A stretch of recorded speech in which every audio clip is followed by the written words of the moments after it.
Hi guys, आज की video में हम बात करने वाले हैं जेसिका की। उसे आप द ब्राउन गर्ल के नाम से शायद जानते होंगे। वो एक यूट्यूबर है। जेसिका की स्टोरी एक वार्निंग जैसी लगती है। एक लव मैरिज, एक प्रॉमिस और फिर एक ऐसी सिचुएशन जहां लगता है कि शायद वो बुरी तरफ फंस चुकी है, और वो भी नाइजीरिया जाके। जेसिका एक साउथ इंडियन क्रिश्चियन फैमिली से बिलोंग करती है और कोलकाता की रहने वाली है। 2018 में फेसबुक पर उनकी मुलाकात होती है एक नाइजीरियन लड़के फॉस्टी से। इनिशियली ऑनलाइन ही कनेक्शन बनता है, लेकिन बाद में पता चलता है कि फॉस्टी भी उसी चर्च में आता है जहां जेसिका रेगुलरली आती है। एक दिन जेसिका और फॉस्टी की आई कांटेक्ट होती है। उसके बाद वो दोनों बातचीत करते हैं और दोनों फ्रेंड्स बन जाते हैं। बाद में ये फ्रेंडशिप रिलेशनशिप में बदल जाती है। एट दैट टाइम जेसिका एक कॉलेज गर्ल थी और वही फॉस्टी एक फुटबॉलर थे। फॉस्टी ने ही एक दिन जेसिका को प्रपोज किया शादी के लिए। जेसिका ने फैमिली को इंट्रोड्यूस भी कराया, लेकिन जैसे आप सोच सकते हो उनके घर वाले तैयार नहीं थे इस शादी के लिए। ड्रामा बहुत ज्यादा हुआ। जेसिका के डैड जेसिका से बहुत प्यार करते थे और इसलिए जेसिका ने अपने पापा से बात की और लास्ट में किसी तरह से उन दोनों की शादी करा दी गई। शादी के बाद दोनों दिल्ली शिफ्ट हो गए। उन दोनों का एक स्टोर था, वही दोनों मिलके चलाते थे। फॉस्टी ने एक बड़ा प्रॉमिस किया था जेसिका को। उन्होंने कमिटमेंट दिया था, मैं कभी भी तुम्हें नाइजीरिया लेके नहीं जाऊंगा, हम दोनों मिलके यहीं रहेंगे और पैसे कमाएंगे। अगर हमें पैसे की जरूरत पड़ी तो हम वेस्टर्न कंट्री में चले जाएंगे, लेकिन नाइजीरिया कभी भी लेके नहीं जाएंगे। इसी दौरान फॉस्टी और जेसिका का एक बेटा भी होता है जिसका नाम उजो है। पर कहानी यहाँ से टर्न लेती है। फाइनेंशियल प्रॉब्लम और फॉस्टी की माँ की हेल्थ कंडीशन को एक्सक्यूज बना के फॉस्टी जेसिका को कन्विंस करता है नाइजीरिया चलने के लिए। प्रॉमिस होता है बस 1-2 मंथ के लिए, फिर वो दोनों वापस आ जाएंगे।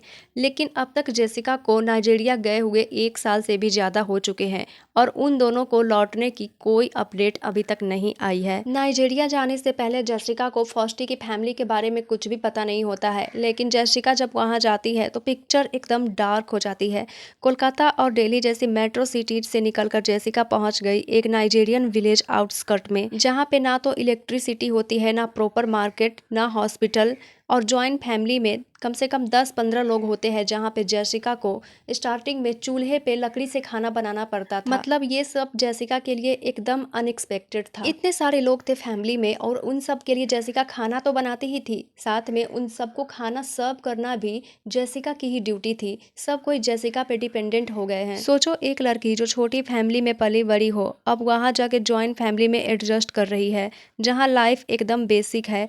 लकड़ी से खाना बनाना, इलेक्ट्रिसिटी की कमी, दवाइयों की बजाय जड़ी बूटी ट्रीटमेंट्स। लेकिन यहाँ पे सोचने वाली ये बात है कि फॉस्टी और जेसिका की ये एक लव मैरिज है और फॉस्टी ये सब कुछ जानते हुए कि नाइजीरिया में कैसा लाइफस्टाइल है, फिर भी वो जेसिका को बिना बताए नाइजीरिया लेके क्यों जाता है, इसका जवाब अभी तक नहीं मिला है। वहाँ की लिविंग स्टैंडर्ड तो इतनी घटिया है ही, उसके बाद वहाँ का कल्चर भी बहुत बुरा है। इतना बुरा कि जेसिका ने कभी शायद एक्सपेक्ट नहीं किया था। जेसिका ने बताया था अपने ब्लॉग में कि जेसिका के जो ससुर जी हैं उनकी 4 शादियां हो चुकी है अभी तक। वहाँ पे 60-60 साल, 80-80 साल के बूढ़े 20 साल 30 साल की लड़कियों से शादी कर लेते हैं और ये बात बहुत ही कॉमन है।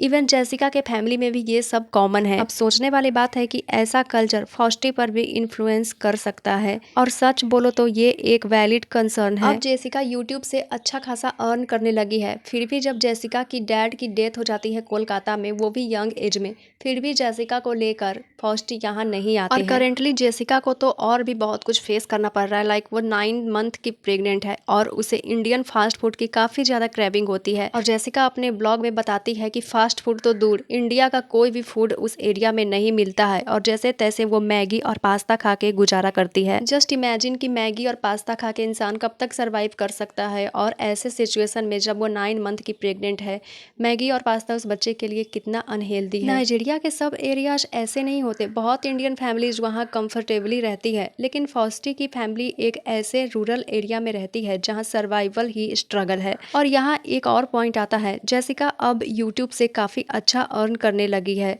अगर चाहे तो वो सिटी एरिया में अपने हस्बैंड के साथ रह सकती है, एटलीस्ट एक हॉस्पिटल के पास। बट अभी भी ऐसी सिचुएशन में वो अभी उस रूरल एरिया में रह रही है। ऑनेस्टली ये कहानी मुझे एक रेड फ्लैग से भरी हुई लगती है। फॉस्टी का कमिटमेंट तोड़ना, जेसिका को एक अनसेफ और अनहेल्दी इन्वायरमेंट में ले जाना, प्रेगनेंसी के टाइम प्रॉपर केयर न करना, ऐसी चीजें सीरियसली प्रॉब्लमैटिक लगती है। पर्सनली आई फील कि जेसिका एक टॉक्सिक साइकिल में अटक गई है और शायद वो ओपनली बात नहीं कर पा रही। वेल, आपकी क्या ओपिनियन है इस पे कमेंट में शेयर करना मत भूलिएगा और चैनल को भी सब्सक्राइब कर लीजिएगा। बाय।